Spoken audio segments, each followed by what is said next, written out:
Session will be moderated by Mr. Anil Misquith, advisor at Accord, and I would like to call Ms. Rupali Ramesh Patil, who is a CIO at Global Synergies, Dr. Ganesanram, VP and Global Head at 24/7.ai, Ms. Aditi Pandey, Partnerships and Communication Team at CDD Society, and Ms. Sashi Rajamani, Chairperson at SVP India, onto the dais. Good afternoon, everybody. A small ad break before we start. The momentous you got, the panelists were from the Adivasis of Godlore, and thank you for giving us the opportunities. So I'm proud to be working with them. Been working with them for the last 6 years, and this is going to be a different panel discussion where you won't get an opportunity to ask questions, but we are going to ask you questions. Right? That's one. Second is the collaboration in the social sector. There are big questions around it. Right? Where do I start? It is challenging. Who should the players be like? Right? We have 4 wonderful panelists who are not here to give you bhashan. What they're going to do is each of them will be given 60 seconds to tell you one story. And after that, we will have 3 rounds, peeling the onion a bit more, where we will go into a little more details of each of the story. Right? In between, what we will do is we'll come back to you and we will ask you questions. Or should I start the other way around? Should I start with questions first? I think I should do that.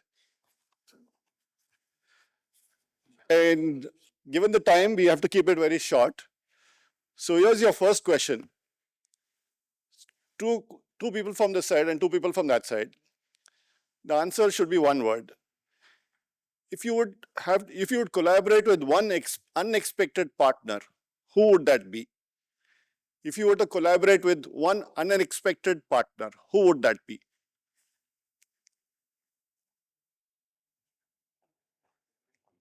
Alignment with my vision, mission, and value system. Yeah.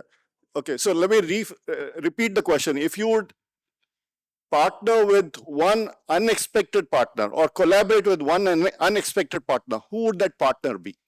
Unexpected is the key. NGO. Okay. One word only. Decide. Someone with the marginalized communities. The back rows. Government. Great. Okay.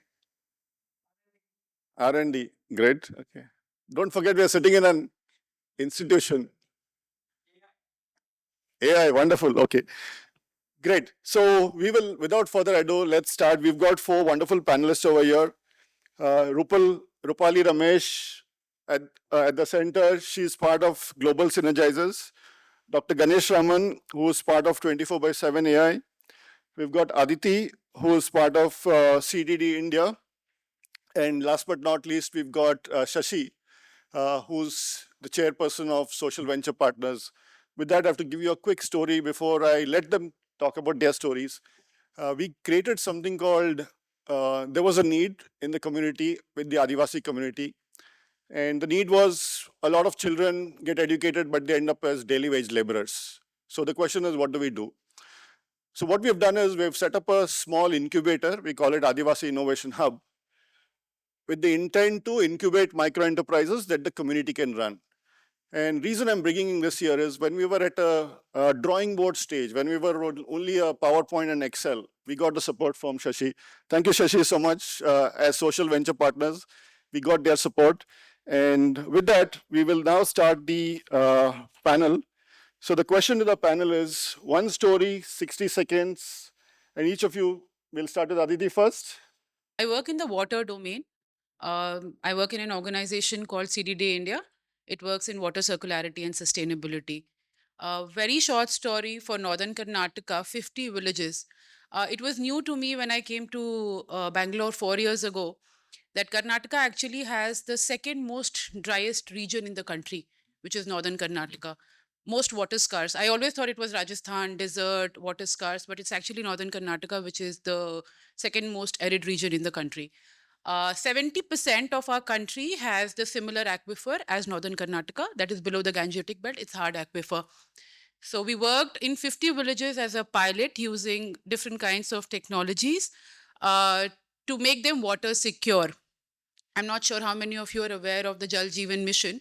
So the biggest challenge that we saw that all these households had tap water supply, but no water in the pipeline.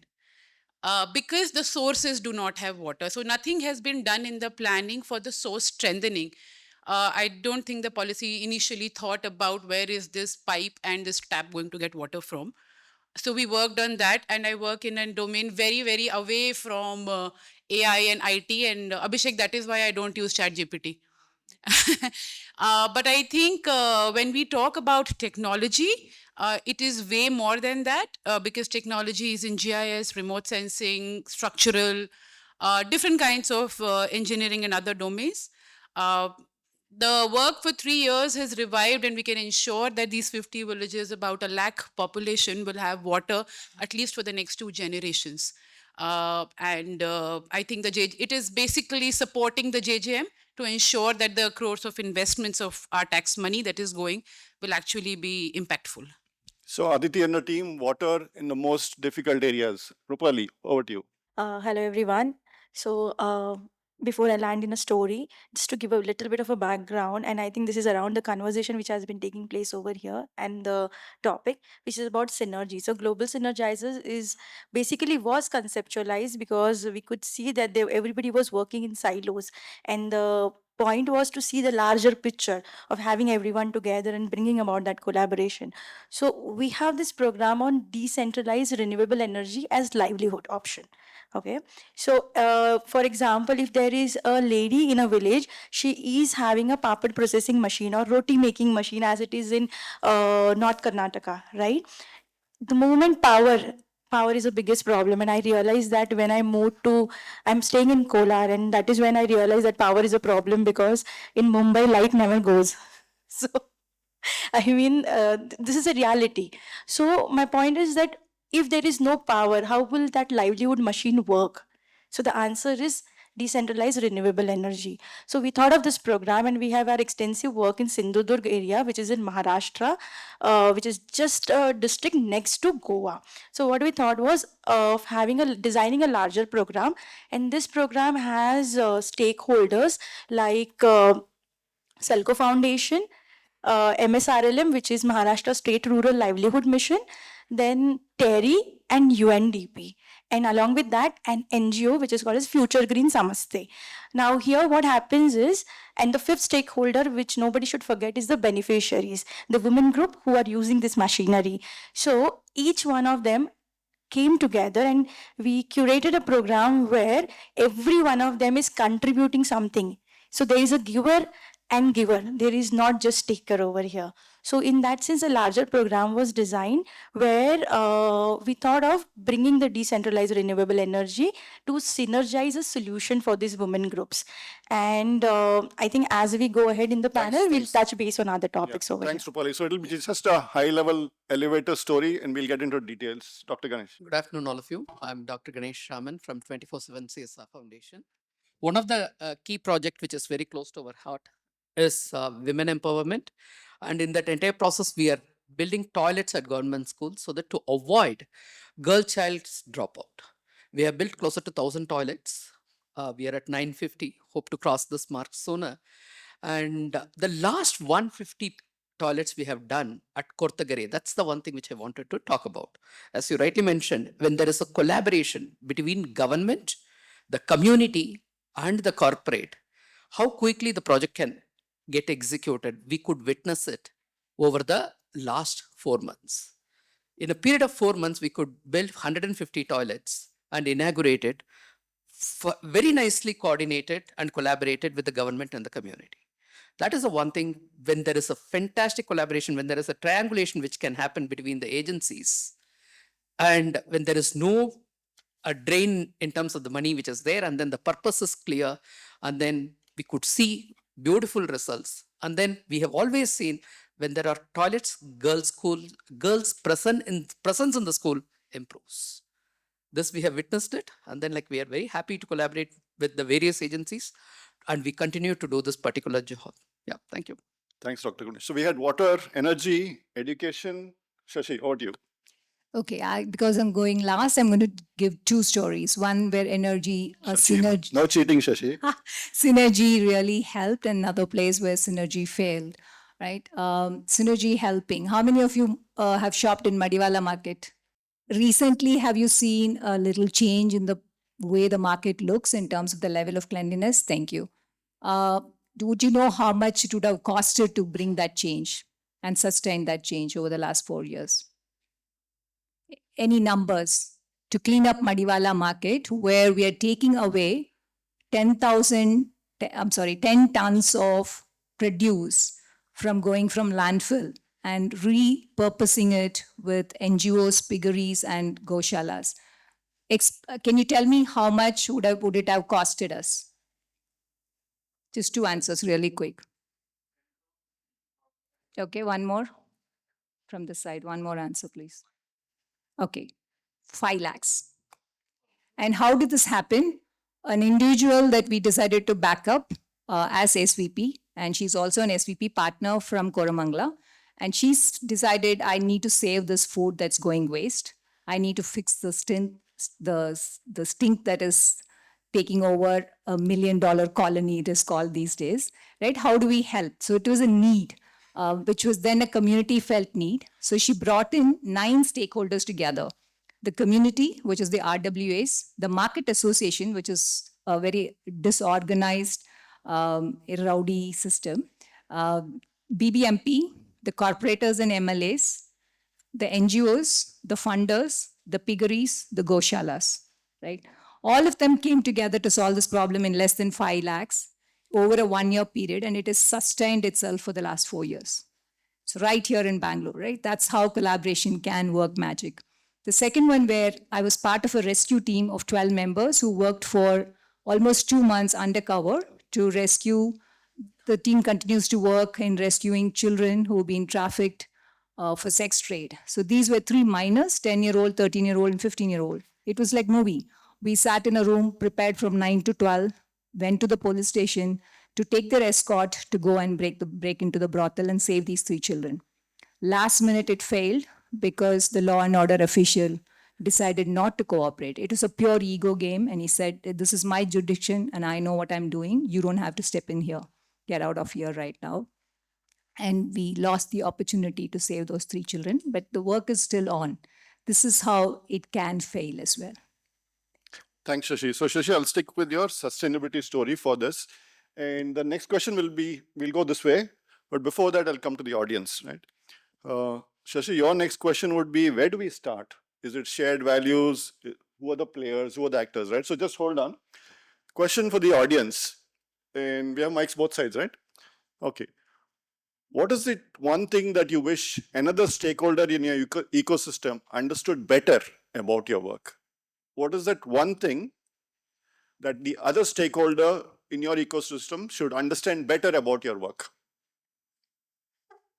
Sir, I go here.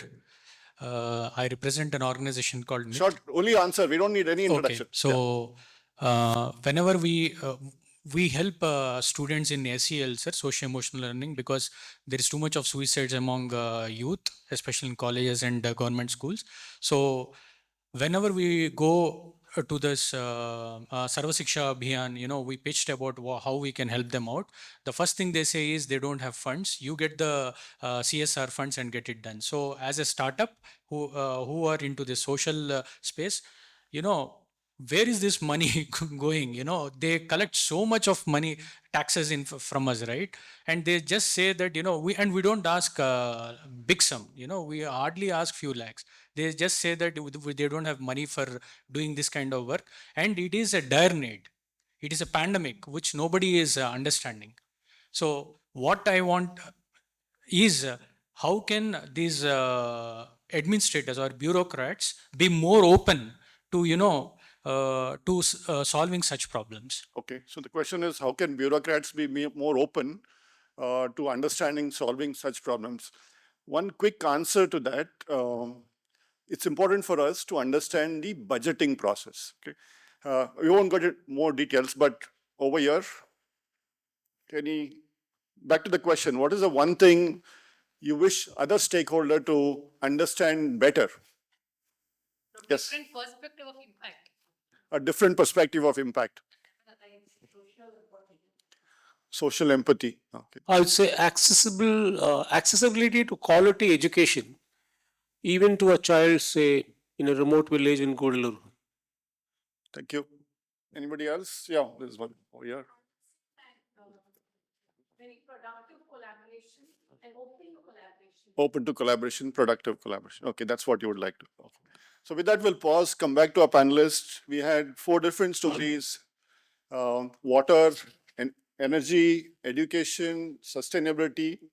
So Shashi, back to you. Where do you start? Shared values, or I know somebody over there, or shared budgets? Where do you start? I would say more than shared values, it's a shared felt need. So in Madiwala market, the need was felt by this lady, and she had the urge to move it into action, got the community involved, brought various stakeholders together who felt the shared need as well. So shared need and the passion to bring in action to solve for it, I think is where collaboration begins. Do you need to have formal agreements? Who should the actors be like? And y'all can add to that as you come. Formal engagement comes later. First, the trust building and bringing the stakeholders together and carrying them along is more important. Once you get that, once you build the trust with easy wins without being looked upon as a threat to the community or threat to the various stakeholders, I think the formal agreement can come. But formal agreements are much needed for a long-term sustainable relationship and for action. Yeah. Dr. Ganesh? So, my view in this entire opportunity, where to begin, is managing probably like, okay, can there be a good digital solution? That's what I would definitely look at it. Can there be a supply and demand side? Currently, all the players are playing that. Government expects the CSR fund to be spent, and then they have regulations for spending that fund. And corporates, they pick their categories, and then they want to stick to that. Like, this is where I want to spend. Community, they have a need, but they don't have a say in anywhere. So probably is there a supply and demand which can be catered, and then it can be easily facilitated by the government. Instead of, rather than regulating it, they should be the facilitator.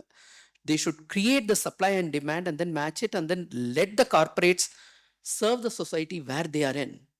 So that kind of a supply and demand platform, instead of like putting a regulation and then now new regulations keep coming, like, okay, the money should be deposited into the government account if you don't spend that money. All those things are regulations. They are not facilitation. They are not making the supply and demand getting connected. I think now with all the things which is happening in the retail space, we know how to connect the supply and demand. The learnings from there can be easily tapped into the CSR side, and then that is when it becomes a collaborative social responsibility, when the community and the corporate can get engaged. And government also should pitch in rather than regulating it, is my view. Rupali? Thank you. I think we are all talking about CSR funds, but there are a lot of funds which government also have. So when I look at, or whenever I'm talking to anyone or I'm listening to some pitch or anything, I always look at what is it that can be connected to someone. So it is like connecting the dots is how I feel collaboration is. And what should one look at?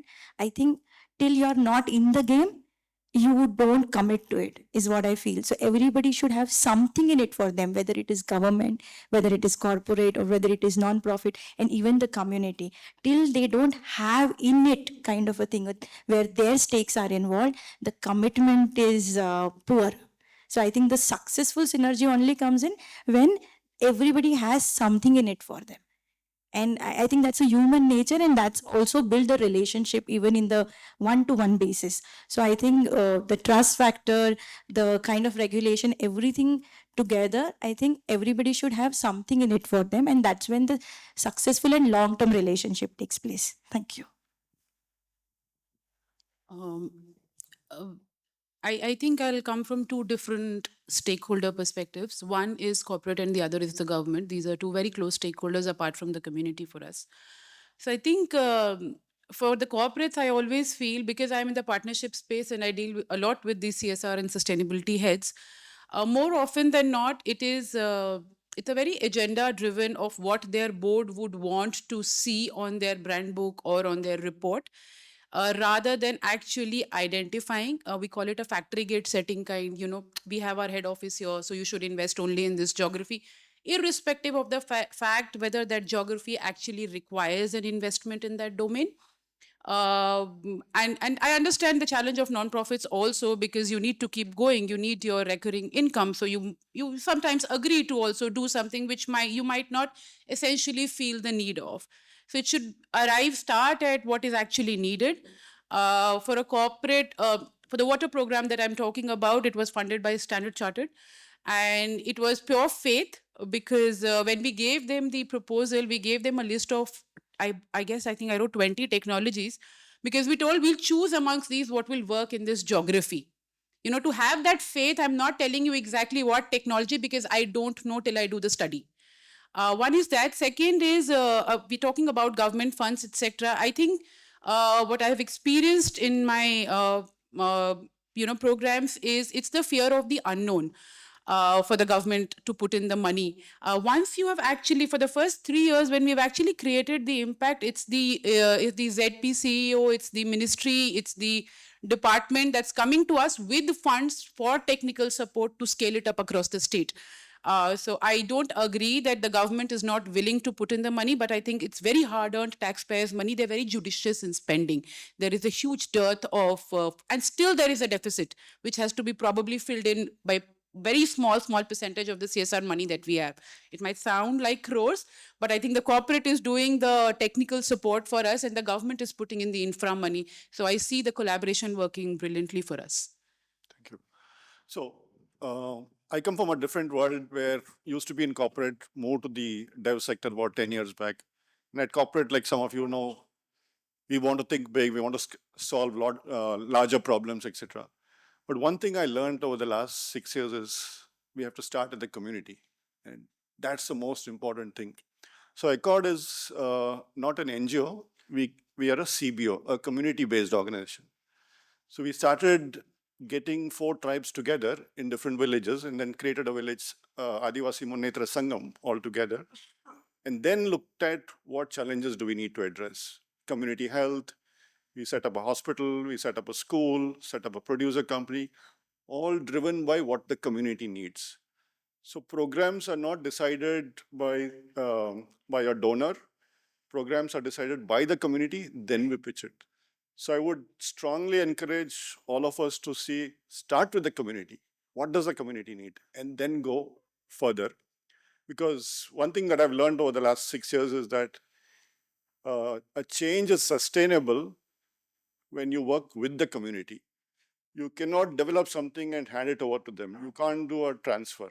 It has to be with them. Otherwise, the minute you walk away, it's going to fall apart, right? So just a few points. Coming to the next round of questions, what were the barriers? And maybe we'll start with you, Anjali. What were the barriers when you went about? And pick the same example, right? Same story. What are the barriers? How did you navigate through it? Right. So one of the technologies that we used, and acceptance and approval for that was a major challenge for us. So it is the bore blasting technology. Like I mentioned, it is a hard aquifer region, so it doesn't store the rainwater. You basically have to do an underground blasting after having studied the geomorphology of the rock underneath. Now that requires approval at different levels because it is blasted. Actually, 1 sec. Do you all want a 30-second explanation of the water storage, etc.? Just for our knowledge, would you like that? Yeah, just a 30-second or 20-second. How does this happen? Because it's a new space for many of us. So if you look at the map of India, everything above the river Ganges has alluvial soil. So if it rains, it stores the water, and that is how there's enough groundwater up north. The challenge is contamination, that's different. Below that region is hard rock. So whatever rains, it doesn't store. There is no crack. There is not enough crack, so it just flows off. So when there is no groundwater, what happens is all the bore wells, you see dysfunctional bore wells, not working bore wells, groundwater level gone down. With electricity and access to that, people pump out whatever water is there. When actually they need water in the summers, there is no water because after the monsoon, it has not stored any water. So this whole approach is actually applicable to the entire 70% of the hard aquifer zone. So Andhra, Northern Karnataka, belts of Maharashtra, same aquifer zone, same regions of not having enough groundwater. How do you work on ensuring that there is enough groundwater store after every monsoon, so that next season, next year, it stays? That's what water sustainability and source strengthening and water security is. And are these like sponges where you absorb the water? No, so it is not sponges. It is and this is an these are engineering fields where you study the entire region, the entire catchment. You look at the river streams that are there. Then you look at the naturally existing fissures, because it's not like fissures are cracks within the rocks in the aquifer region, and then you identify the easiest zones where we can further either widen or create new cracks so that the water can be stored. Thanks, Aditi. Back to Yeah. what are the barriers? The barrier was there are so many interdepartmental connects. We required 19 approvals for one small bore blasting, the first one. 19 department approvals. It took us 6 months. Now, why I keep saying it's the fear of the unknown, because while it is an accepted technology in the documents, no one has done it. So CDD was the first to actually try it out. And that is why they were very scared of giving the approval. That if it goes wrong, it's not even a surface. So there is no stone that is going and hitting anybody or dangerous thing or anything of that sort. It is underground bore blasting. I think if the departments would come together, but I think the first round was very tough for us. 6 months in a project to start off the bore blasting, and the team actually, senior people in the office actually just being there in Gulbarga and Bidar just to get those approvals. And once they saw it in the second season, in the second year, it went very quick. So it's the fear of the unknown for them, but so many departments for every single approval. There will be agri, there will be land, then there is mining, there is, God, I don't even know the name of all the departments, got but it. all of them. We'll move to Rupali. Thanks, Aditi. That was really helpful.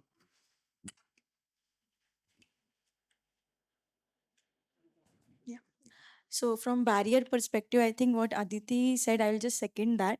There is this fear of unknown, and also that. Sorry. Before that, Yeah. again, a little decentralized energy. Just a little background on that, so that people understand what. So basically, like I said just now, we are trying to take the machinery not dependent on power, the regular grid, but taking it off grid through solar.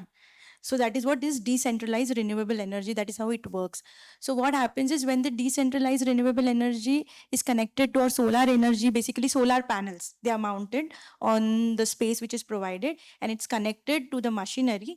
It acts as a power source.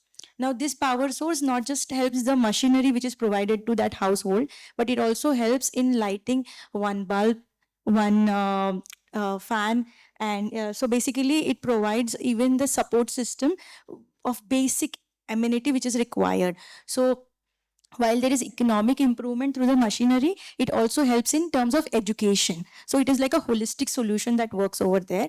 Now, while we bring this decentralized renewable energy, you might say that machinery is already working. Why should they pay extra for solar panels?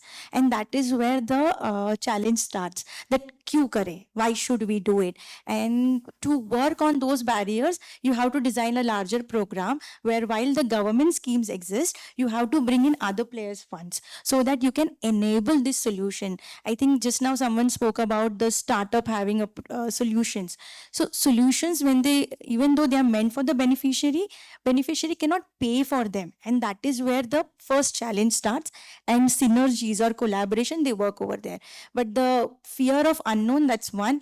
And second is, like ma'am said about the failure of one of the synergy, it is the ego factor or the internal process factor. But when you bring 4 different stakeholders together, they each have their own set of challenges, and to make them work together is just like when in a playgroup you are asking 4 kids who are not friends to play with each other.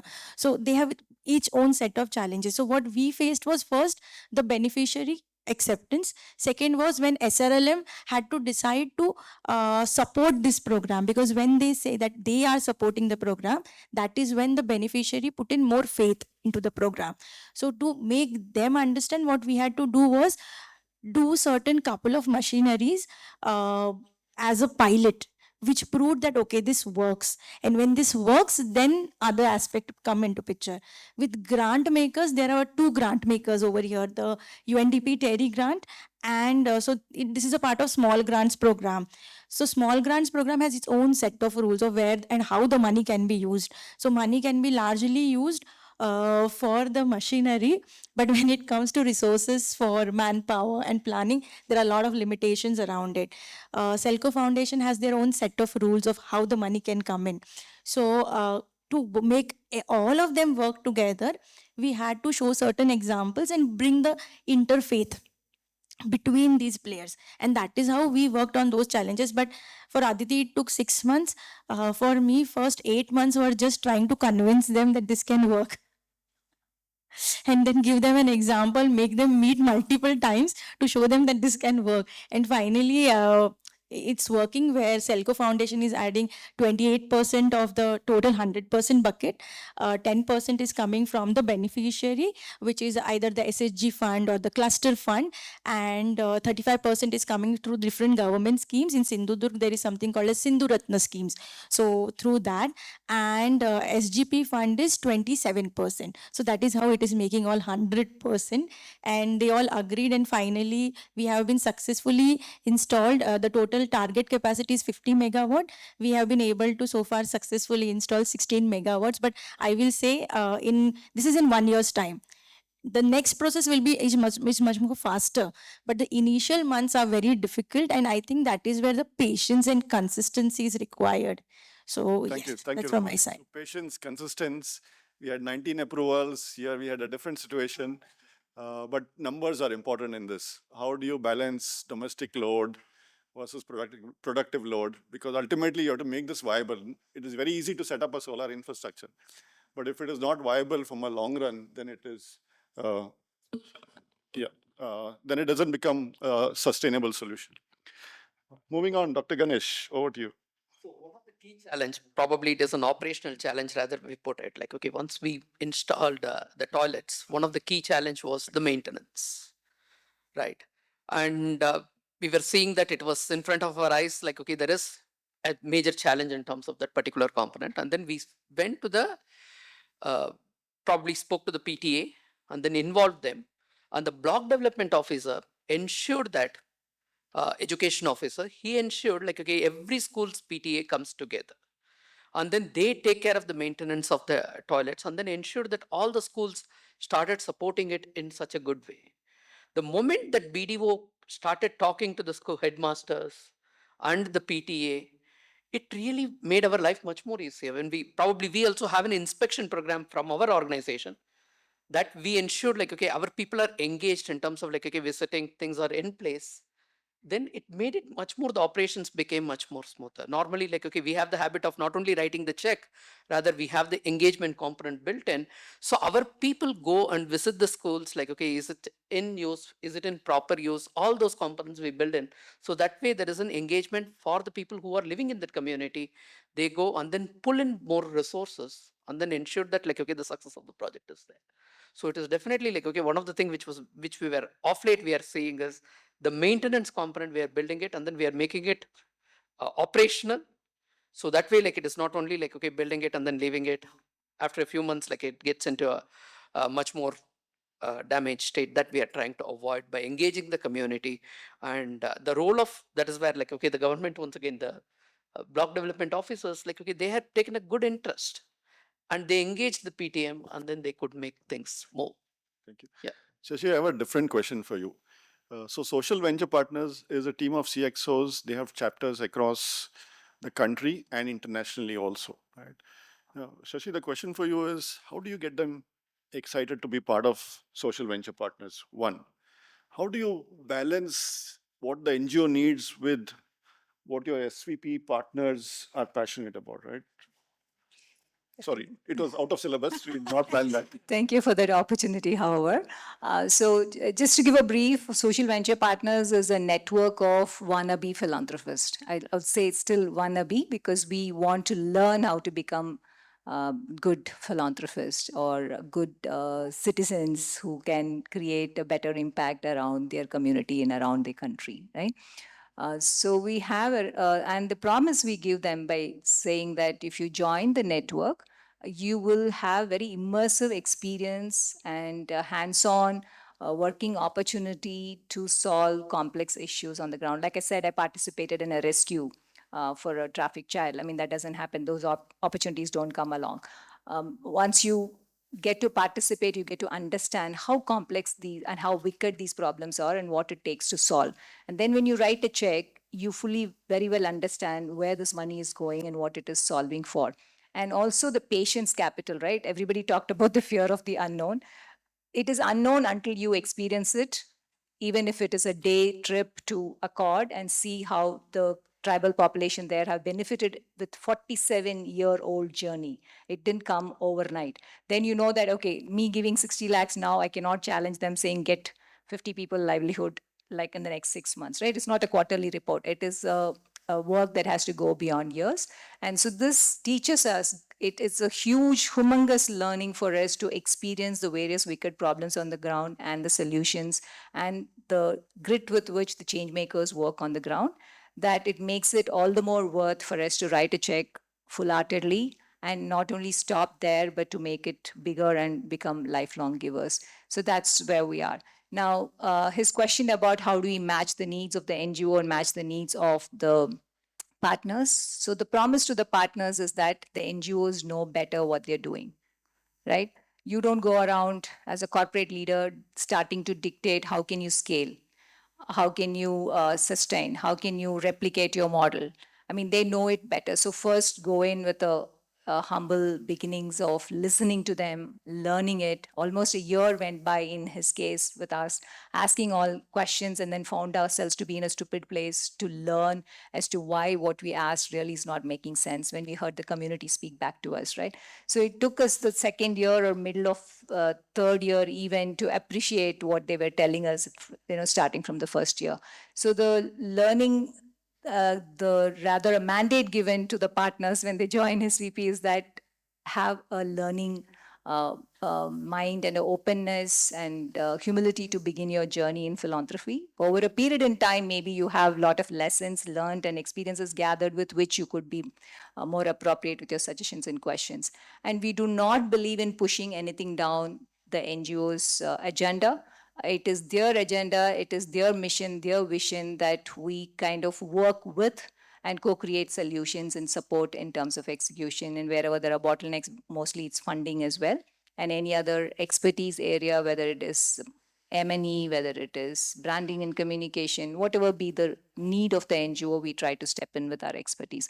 So we give money, we give expertise, and we open up our network for further enable funding access for the NGOs beyond the funding that we give. Thanks, Sashi. We'll come back to the barriers question a little later. But back to the audience now. Are you ready for the question?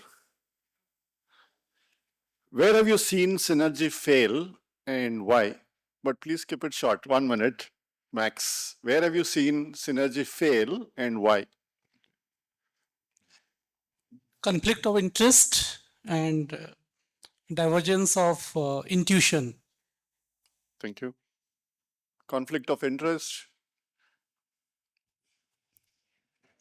Where have you seen synergy fail and why? We should talk about failure because... Mike. So That's the important thing of what I found actually. So one classic example, whatever I heard from Ganesanram, no, the toilet construction. There are thousands of toilets being constructed in India without having the access to running water. And who will clean the toilets? Those two issues are there. That is not being addressed. So that's a major problem I see in the. And one classic, and I would give this panel is very important, very interesting panel. I want to take 1 minute to give a story. Actually, it was in the northern part of Karnataka. One Panchayat, lot of toilets were constructed for the women. Open defecation is very high, Kalyan, Karnataka. So though we call ODF free state, no, it's a very high there. So the toilets were constructed, not being used by the women at all. Then what we found was the interesting study was done by a person. He went there, he was there, multiple alterations were done on the toilet construction, everything, nothing was being used. Then what we found was the meet time for the women. They are able to come out of the families and go and see to the other women and chit chat. That was not possible with the closed toilets. So he gave a solution of constructing toilets in the semicircular fashion without doors. He doored out. So socio-economic, political, cultural aspects are needed for any other. Otherwise, the synergies will fail. Thank you, Guru. Anybody else? Where have you seen this fail and why? One minute, Mike, please.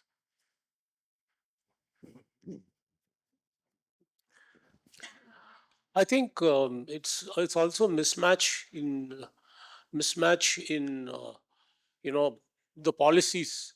One, a CSR donor has certain policies that he will do CSR in only certain areas, whereas I need funds for certain things. So there's a need to bridge this mismatch. So somebody may not like to invest in, say, construction of labs, especially deep tech labs where I need and invest on research. So, but then somebody has got a huge sum of money to invest, but then there is a lack of, direction there and collaboration. There's a bridge to be, there's a gap to be bridged. So Right. how do I pull in that money that I badly need? Got it. Yeah. Thank you. Yeah, before we get to you, there is this young man in the audience who worked with us, and he used to be part of corporate, worked with us, and then decided to go to the toughest region in the country. He worked in Bihar. Siddharth, I wanted to come back with one challenge that you faced and how did you handle it? We'll come back to you, Siddharth, later. Yeah, sorry. Whoever has a mic. Yeah, so your previous question on what are the synergy issues? Right. It's not like like about synergy issue with the government or the CSR partners or anything like that, but it was synergy aspect with the community. So we had a cohort for the last 15 months of Face the audience. yeah, to train up women from rural and tribal background here, about 100 kilometers from here in the forest areas.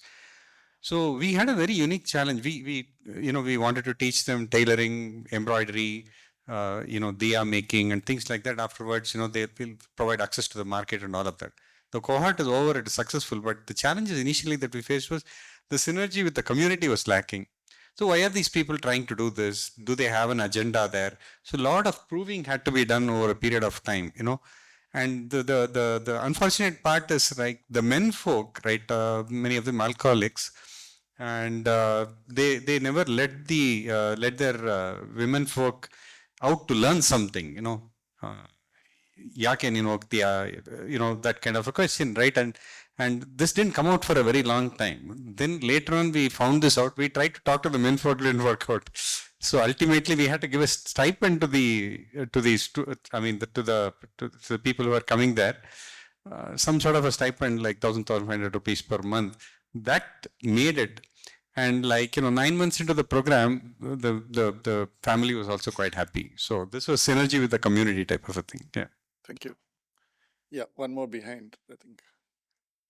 So sometimes the synergy fails when there is overthinking and over intelligence in the group. Like what I have seen is sometimes an average intelligent person performs better than over intelligent people in my experience. Like when I worked with the government of Karnataka in rural development, RDPI department, there are actually top intelligent minds, but the synergy fails because they are mostly busy in planning. And an average average intelligent person would just go on the ground, talk to the average people, like what are the problems, and just do it. So I think sometimes we have to apply less brain and do more. So I think that's where also, yeah. Okay. One. So Siddharth used to be with us in Gudlur, and then he went to Bihar, spent some deep time over there. So let him bring one experience. Yeah, I think, I agree with all the points that were mentioned. But beyond that, synergies also fail when it comes to giving credit. Sorry, sir? Giving credit. Credit to something that became successful or failure, right? So, like you mentioned about the 19, it could be 9 departments in the government, right? Now, ensuring that the 19 departments are taken along and the 19 departments are given due credit. Also, it might be a BDO setting somewhere who got some kind of, government scheme implemented, the toilet that you mentioned about. It could be the community that we are working with. Unless everyone takes ownership and unless everyone gets credit for whatever they've taken part in, it normally, the synergy fails at some point. So if it's a long sustainable thing, I feel the credit should be given equally. Yeah. Can you talk about the FPO without getting into the names, the challenge you faced? From just a FPO angle or? No, the FPO in Bihar, right? And the challenge you faced over there. So the FPO, I used to work with the FPO in Bihar. The challenge was that the community wanted something, right? The community wanted good market access to sell all their produce. But finally, what was provided to them, that was, I would say, a lot of donor pressure and kind of the NGO pressure, was just, collective action that, okay, bring everyone together and automatically it will get sold. Somewhere not listening to the community was a major challenge that we had. Apart from that, working with the government, again, you have this MSP, right? The central government says that, okay, that MSP should be provided at this rate. Then you have the state government has its own entities. It has Primary Agriculture Cooperative Society, which is supposed to procure. But then the idea of MSP never translates to the last person. The farmers, like we talk about MSP, but the reality is that the farmers don't know about MSP. So those kind of challenges of access to information, where I saw ITC, eChopal doing fantastic work, where people actually knew, okay, how do I get better market access is what the community required, but what the government or let's say the NGOs are providing was something else. Where, okay, just bring them together or give them one system and they should figure out, what they're supposed to do. Yeah. Thanks for that. I think I was speaking to Dr. Lakshmi also before, and we can't underestimate the engagement with the community and the time we need to spend with the community. Many times in the startup world, we are in this hurry to create a presentation and present it to an investor without having spent significant amount of time with the community. So that's something I think all of us should keep telling any new venture, that have you spent sufficient time with the community. With that, we'll come to the last part, but before that, Shashi will take barriers and then the last round of questions. Shashi, what kind of barriers did you all face when you tried the Madiwala project? Just to again give the context for Madiwala market, right? It's got 400 vendors selling produce every day. It's a 2-kilometer stretch. It's a kind of a 3 parallel roads put together as a 2-kilometer stretch. And they turn out 10 tons waste of the produce every day, which means they should be selling at least 100 tons, right? And we were trying to come up with an audacious, or this lady was trying to come up with an audacious goal of saying, I'm going to make sure that 10 tons will not reach the landfill. At least 50 to 60% of it can be reused or repurposed, and somebody will find benefit to that, and that the produce will not go waste. This audacious goal itself was never understood or appreciated by anybody. And we did not know how to size this problem solution. Somebody said 1 crore, somebody said 5 crore. So for a funder also, it is an unknown, fear of the unknown, how much money is going to go down the drain and how many stakeholders are here. How are we going to even make this work? It's a behavioral change from the vendor, from the customer, the behavior of the Pauna Karmikas who are the cleaners there, the marshals in terms of the governance, in terms of the market association, which is generally the rowdies who are collecting hafta for an illegal occupancy of the market. It's completely illegal. The Madiwala market is not a legal allocated space according to the government, right? Being recorded, okay, I got to be careful, but yeah. That was stated by them, saying, why are you putting money and making it fancy for them that they will never move? We rather have them moved from there. But that's not going to happen. People there need a market, and the market has been flourishing. It's just that how do you make the market function better until they figure out a way to relocate them or dislocate them, whatever it is, right? So the audacious goal and the complexity of the problem and the stakeholders involved was the first barrier that nobody could comprehend. SVP, being crazy bunch of people wanting to learn, said, okay, this is a good learning opportunity. It's not too much. We don't know how much money. We'll see when we had to put a stopper, but we'll at least get started. So we get started without knowing anything in terms of how long it will take and whether this will be successful or not. So that was one issue. The second barrier came from who we thought we were helping. The Paurnakarmikas, who are the cleaners there, are working through the filth and this, stench every day. And during the rainy seasons, it's even worse, right? So we thought we were helping them, but they rebelled first, which was a surprise. The reason being, they do not really work 8 hours there. It's a government job, right? They get their salary, but they come there for 2 hours in the morning and 2 hours in the evening. And in between times, they go and work in houses and make a different salary. Now, they figured that if there's going to be so much of money invested and there's so many people who are going to watch and govern this place, then we cannot have that parallel job or parallel livelihood. So that was the first resistance that came in. The second resistance that came in was from the self-empowered illegal organization called the Market Association, right? They're collecting money. Now what will happen to my money? So it was about losing control. It's about losing the freedom that they had otherwise in a very chaotic situation. Now, how do you make sure they don't feel threatened? They don't lose control. They feel still empowered that they can carry on with it. I mean, sometimes they tell you, you need to pick your battles, right?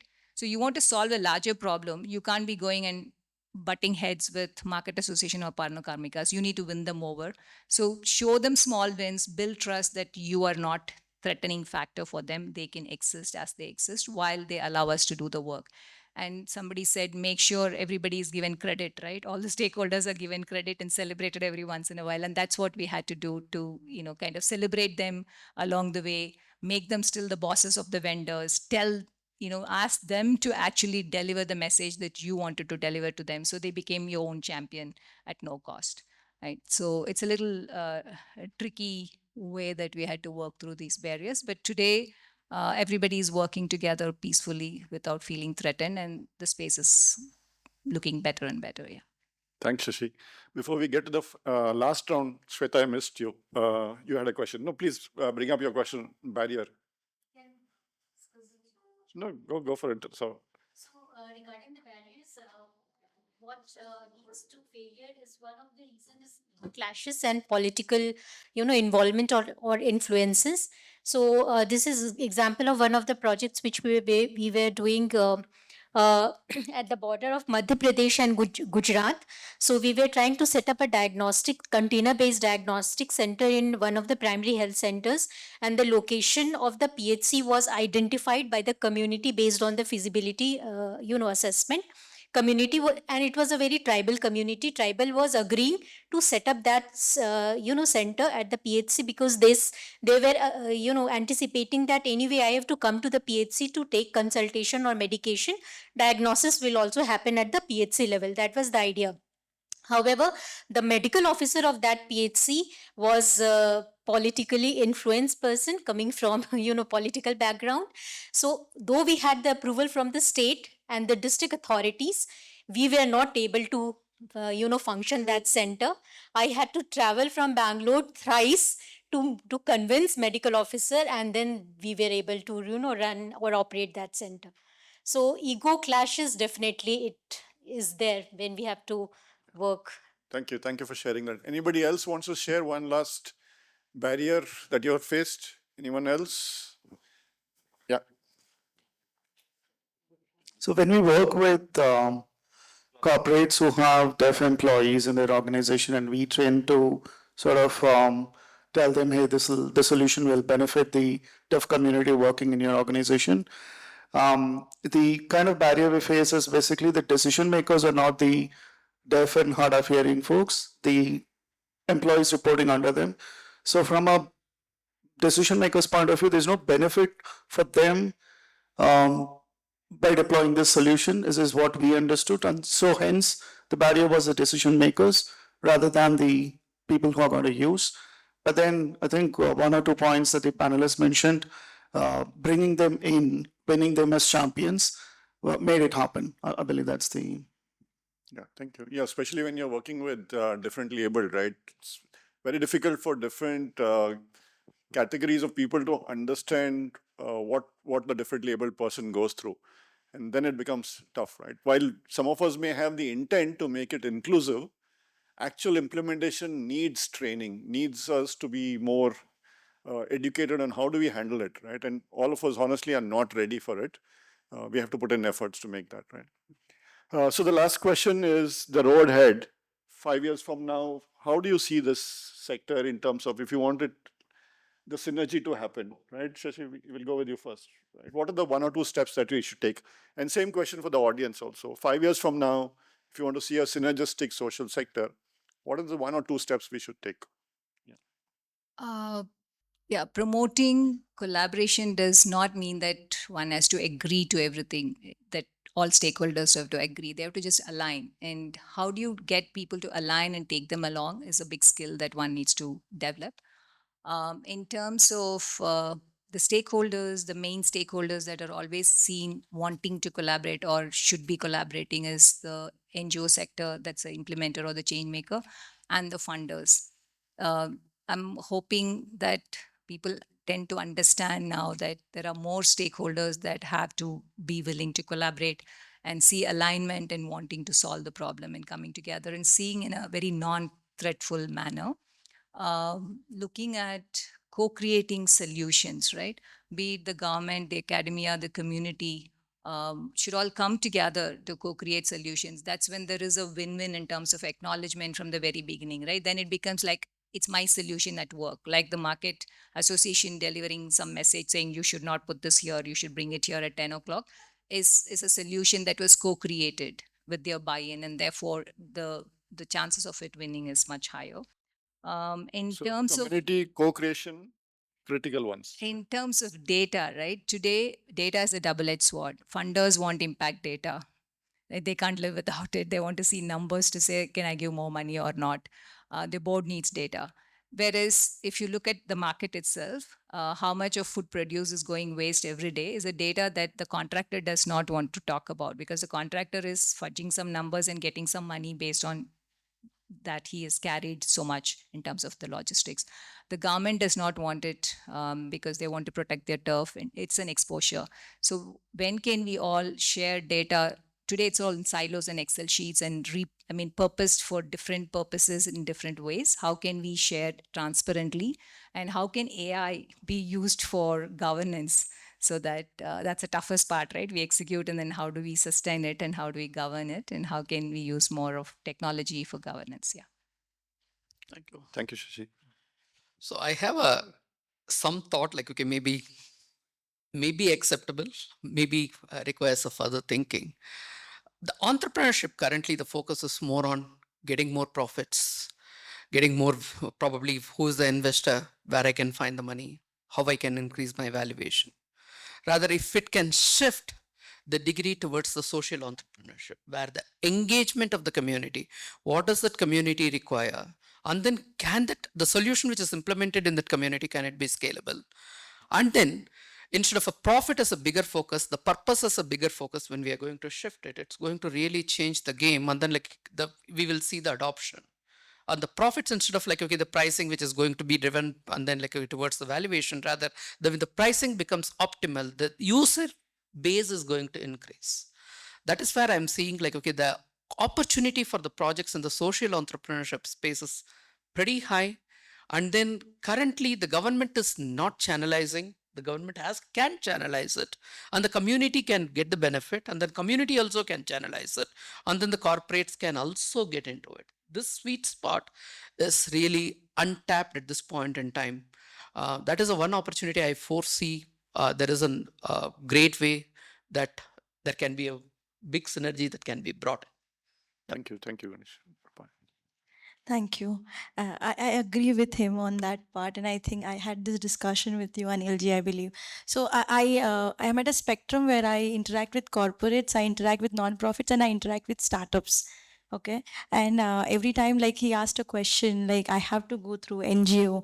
So CSR in last 10 years has evolved so much, right? We have seen it through our own eyes, right from just peer shaming, it has come to the penalty. That has been the journey of CSR. So 5 years down the line, I feel, and this might be in a more idealistic world, or I don't know, it can be a reality also with the way world is evolving and AI playing such a big role. We will move towards where CSR can start thinking not just of project, geography, and number of impact, but also about capacity building, because that is badly needed when we are talking about climate resilient projects. And we are talking about the number of NGOs in the country. We are only talking about how much money will go in the project. But what about training the people who will be working on the project? So I think that is where the first step has to be. And let not startup be the someone who is on the periphery. Why not make them the stakeholders of this game, right? I mean, if you want to really see a better world, it should be all hands in. And when you see all hands in, right now the CSR rule, the way it is structured, it does not take care of this. And it's not the fallacy, I will say, but 2% admin cost. I mean, come on. 2% profits are there, but ma'am, I think the 5%. Bench is at 5% 5% admin cost. Yeah. And how do you run an organization? You want quality, you want impact, you want everything in 5%. So we all understand problem, and I think CSR rule, when CSR, I remember the first debate. I'm sorry, I'm taking a little more time. I was in the first debate, which was in Bandra, where non-profits, corporates, everybody was there, and we were talking about skill development. So I just raised a question that if tomorrow we are saying we don't have skilled people for painting, for plumbing, are you ready to pay little more to the known person? The answer is no. You are ready to pay only the same amount. You can't get the skilled people like that. Similarly, for NGO, we expect NGO to come with a dashing report. Yes, AI today will help them, but for AI to help them, they need to be skilled in AI. That's another part. So capacity building is going to play, it will be the game changer over here. And engagement and inclusivity. While we are talking about inclusion for communities, inclusion for gender, I say startup as a category has to be included. They have to be made part of it. So until and unless all brains, all hands are in, the 5 years down the line, the image that I'm seeing of like the convergence, because we talk to corporates also about convergence, about one corporate engaging with another. I remember a conversation with an SRVP where I said, you have so much of funds, you have so many of vendors who have funds, why don't you converge? And he said to me, Rupali, that's a good idea. But do you think it will happen? And I think in near future, yes, it will. Like I said, everybody has to have something in it for them. Otherwise, you cannot bring this happen. But 5 years down the line, I feel this will happen because I see, we can see that earlier it was the bracket where 10, 20 different projects were happening. Now, 3 years commitment is happening. So I think that future is also not far away. Thanks, Rupali. I think going beyond projects, Aditi, over to you. Last one. No, just in the next 5 years, I think I just see stronger PPP models being implemented and successful ones. I don't think it is any one stakeholder's job. I think the CSR, the government, and the implementers will be coming together. Are already there are established proof of concepts in all thematics and domains. I see that scaling up and everybody being more at ease with putting and bringing in their resources together. Thank you. Audience, one that side. Somebody who's not asked question or not brought up at a point. Anybody would like to? Otherwise, we already have 2 hands. Anybody else? Actually, combining all those things, I feel life skills is an important aspect which we have to cover, like capacity building, inclusive development, critical thinking, which cannot be replaced by AI in future. Right. Because we know that we are more towards non-living attachment than living attachments. It is a very deep insight. So we have to engage in living beings involved in inclusive development. And mostly all the UN sustainable goals are directed towards that. But there is lack of awareness and lack of most of the time intuition also. We try to not express our intuition most of the time. So those things are going to be taken as a challenge in future. Thank you.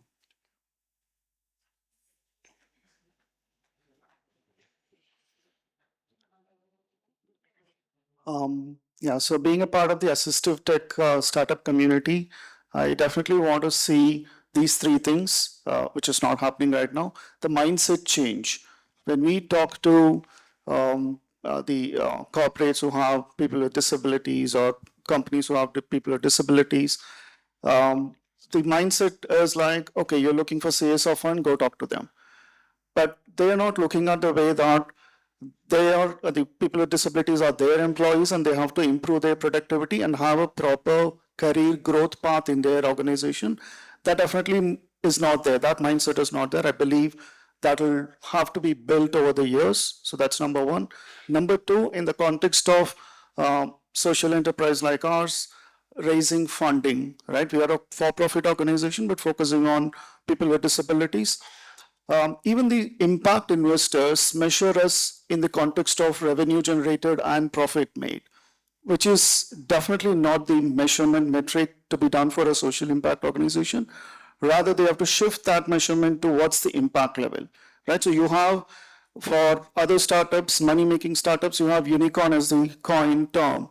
But for social impact startups, there's no term that's coined which says this is the billion impact that you've created, right? So I think investment perspective, definitely the mindset. The third one is government help. Even if you go to GEM portal, there's no category for assistive tech right now, right? And we have to compete against the other startups who are already there in the unicorns category. So I believe these three, mindset, and then the investment stuff, and then the government support. These three must change is what I believe. Thank you. Manoj? So in the next 5 years, I see 3 C's happening. One is increase in compliance. One is increase in compulsions. The third C is cooperation. I'll just explain a little bit. Compliance, I know in the last just 3-4 years, you've seen how regulations have changed, our CSR laws have changed, so many things being added to the whole aspects of what you have to do. So I think people have realized that there is money. I think in my slide, I kind of showed how the numbers have changed. People realize that, well, there is money. When I say people, government and other people. So there will be more and more compliance around that. Compulsions, because there are multiple states now who have said, hey, you are headquartered here, so I need you to spend 20% of your total CSR funds here, right? So I think a lot of state governments and authorities have started to realize that, again, based on the fact that there is money in the system, I need you to do it here, and I'm forcing this, and regulations will come and stuff like that. We have already had some sprinkles of it in Karnataka already. I'm sure that we are all exposed to that. The third part is cooperation. I know I say cooperation because it's a combination of collaboration and competition, because of the fact that every NGO who's here or a Section 8 company who's here, they also have targets to meet, right? They are all given targets. Oh, this year you have to do this much. This year they have to do this much. So this element of collaboration, it's easy to stand on a platform and say, yes, we all have to collaborate. But unless you co-create it very well, where every player has their own specific part to play, it's not going to really happen in a very organic way. Okay, so but I think people have to will come up, will compete, but will also collaborate in some way or the other. So just wrapping up, big thank you, Dr. Lakshmi, Saloni, Natarajan, the Innovation Center and the IIIT team for giving us an opportunity to discuss this topic. Panelists, thank you for bringing those wonderful stories from energy, water, sanitation, waste management, and audience for participating, sharing your thoughts. I hope you all enjoyed the panel discussion. Thank you very much.